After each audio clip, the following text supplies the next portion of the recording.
রাজধানী ঢাকার গুলিস্তানের সুন্দরবন স্কয়ার মার্কেটে জোরপূর্বক দোকান লুটের অভিযোগ উঠেছে। আজ বিকেল প্রায় ৩টার দিকে সততা কর্পোরেশন ও আরবিএস লাইটিং নামের একটি দোকানে হামলা চালায় প্রায় ৪০ জনের একটি সংঘবদ্ধ দল।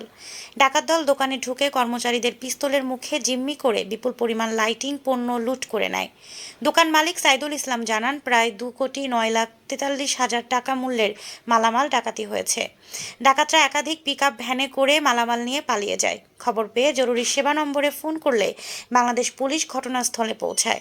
তবে এর আগেই দুষ্কৃতকারীরা সটকে পড়ে। এ ঘটনায় ব্যবসায়ীদের মধ্যে আতঙ্ক ছড়িয়ে পড়েছে।